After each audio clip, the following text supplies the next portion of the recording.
안녕하세요. 골똘 자녀교육입니다. 오늘은 영재교육원 준비할 때 했던 수학 포트폴리오 만드는 법에 대해서 한번 얘기해 보도록 하겠습니다. 포트폴리오는 예전에는 디자이너나 사진 작가들이 많이 만들고 있었는데요. 요즘에는 디자이너, 사진 작가뿐만 아니라 자신의 직종에서 자신의 경력이나 능력을 증명할 수 있는 파일 프로그램을 포트폴리오라고 합니다. 우리 자녀들도 대입이나 또 고입, 특목고 같은 곳이나 또 영재원 입시를 치르거나 할 때 또 나중에 이렇게 사회에 나가서라도 또 면접도 봐야 하고 자기소개서가 필요해지기도 하고 또 학생 기록부를 작성해야 할 때도 누구나 오게 됩니다. 요즘 대입 원서 기간이라서 자소서 작성 때문에 학생들이 많이 힘들어하는 것을 옆에서 보게 되는데요. 대입을 다 치르고 보니 매번 이런 시기가 올 때마다 그때 준비하는 것보다는 미리 초등 때부터 아이가 흥미로워하고 관심 있어 하는 주제를 가지고 여러 가지 활동을 기록해 두면 다가올 입시 준비에 많은 도움이 될 것이라고 생각됩니다. 포트폴리오 작성 방법에 대해서 얘기를 해보겠습니다. 공책을 하나 마련해도 되고요. 그러면 A4지에 적어서 파일을 만들어도 됩니다. 첫 번째는 주제를 적고 그 다음에는 학습 동기, 그 다음 학습 내용, 그리고 느낀 점과 더 알고 싶은 내용들, 그 다음에 참고 문헌, 자기가 읽었던 책에 대해서 적으면 됩니다. 포트폴리오 작성을 초등 때부터 꾸준히 해두면 좋은 점에 대해서 얘기를 하면서 포트폴리오 작성을 어떻게 하는지 자세히 한번 얘기해 보도록 하겠습니다. 처음에는 글쓰기 능력이 향상이 됩니다. 특히 수학과학적 성향이 강한 아이들은 글쓰기를 힘들어합니다. 독후감이나 자소서 쓰는 것보다는 차라리 수학 문제 푸는 것을 더 좋아할 수도 있습니다.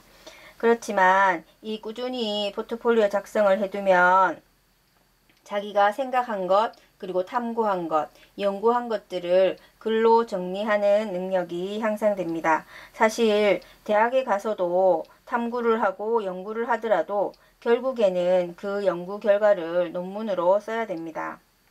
영재고나 과학고 입시 자소서를 쓸 때도 보면은 수학, 과학 분야에서 탐구한 경험, 활동 등을 통해 배우고 느낀 점을 적어 주십시오. 이런 문항이 나오고요. 요번에 대입 자소서 쓸 때도 보니까 교내 활동, 탐구할 활동이나 동아리 활동 그런 것을 통해서 배우고 느낀 점을 적으라고 이렇게 문항이 나오게 됩니다.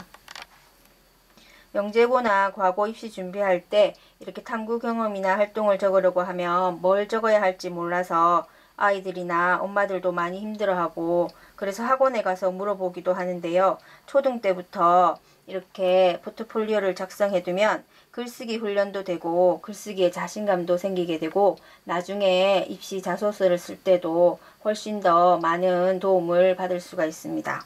포트폴리오 작성을 초등 때부터 꾸준히 해두면 좋은 점은 두 번째로 수학적 지식과 사고력이 확장되는 것을 볼 수가 있습니다. 제 아이가 초등학교 때는 이렇게 다면체에 대해서 이렇게 공부를 했었는데요. 중3 올라가서 공부한 것은 수학탐구 토론반에서 정 20면체의 부피를 구하는 방법에 대해서 탐구 보고서를 작성하고 주제 발표를 했다고 합니다.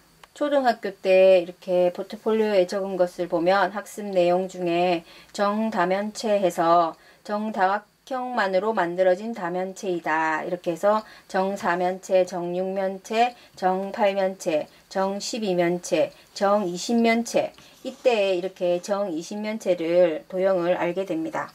그래서 초등학교 때 정이십면체를 알게 되면서 정이십면체를 이용한 도움은 모든 면이 삼각형이라서 변형이 잘 되지 않고 9에 가까운 모양이기 때문에 힘이 분산되어 튼튼하다 이렇게 적었었고 이런 방법으로 지어진 건물은 대전에 있는 국립중앙과학관에서 찾아볼 수 있다. 이렇게 그때 정이십면체에 대해서 알게 됩니다. 초등학교 때 알게 된 정이십면체를 가지고 중학교 때 와서는 그 정이십면체의 부피 구하는 것을 직접 해보게 됩니다. 그리고 그것을 영재고나 과학고 입시에서 자소서에 그대로 쓰게 되는 것을 볼 수 있습니다. 그리고 과학고에 가서 수학 주제 발표할 때도 정 20면체의 부피와 이명각을 구하는 과정에 대해서 발표를 하였습니다.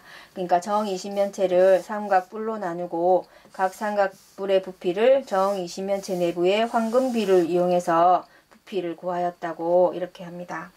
초등 때 포트폴리오를 작성하면서 단순히 다면체랑 정 20면체에 대해서 알았던 것이 중학교 가서는 그 정 20면체의 부피를 구하게 되고, 또 고등학교 가서는 정 20면체에 대한 내용을 심화하여 다양한 방법으로 설명하고 엄밀하게 증명해 가는 것을 볼 수가 있습니다.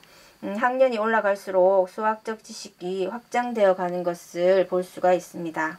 포트폴리오 작성을 초등 때부터 꾸준히 해두면 좋은 점 세 번째는요. 관심 있는 책을 많이 읽고 깊이 있게 여러 번 읽게 됩니다. 정 20면체 그 포트폴리오 작성하면서 아이가 초등학교 때 유클리드가 들려주는 공간 도형 이야기와 또 아르키메데스가 들려주는 다면체 이야기, 이 책을 읽었었는데요. 초등학교 때 읽었을 때는 다소 어렵고 이해하기 힘든 부분들도 중학교 가서 다시 읽으면서 입체 도형에 관한 이해의 폭을 넓힐 수가 있었습니다. 포트폴리오 작성 방법에 대해서 아까 학습 내용에 대해서는 정 20면체에 대해서 한번 얘기를 했었는데요. 주제랑 학습 동기는 다른 것을 가지고 한번 얘기해 보겠습니다. 아이가 적은 것 중에 주제는 페르마의 점에 대해서 주제를 정한 것이 있었고, 학습 동기는 이렇게 적으면 됩니다. 지난번에 과학관에서 열린 창의 수학 체험전에서 페르마의 점에 관한 비눗방울 실험을 보았다. 그 실험 원리가 궁금해서 페르마의 점에 관하여 알아보았다. 이렇게 학습 동기 적으면 됩니다. 학습 내용은 이렇게 자기가 연구한 것이나 탐구한 것을 이런 식으로 이렇게 적으면 됩니다. 그리고 적용 부분에 있어서도 이렇게 적으면 되고요. 그 다음에 느낀 점과 더 알고 싶은 내용, 이 부분이 중요한데 한번 읽어보겠습니다. 평소 페르마라는 수학자는 알고 있었지만 페르마의 점은 들어보지 못했다. 그런데 과학관에서 페르마의 점에 대해 알게 되면서 궁금증이 생겨 알아보았다. 책에서 찾아보며 알아가는 과정이 재밌었다. 그리고 페르마의 점이 수학에서 얼마나 큰 역할을 하는지 더 알고 싶었다. 이렇게 느낀 점을 적었고, 그리고 참고 문헌은 눈으로 보며 이해하는 아름다운 수학, 이렇게 적었습니다. 오늘은 영재교육원 준비 수학 포트폴리오 작성에 대해서 한번 얘기해 보았습니다.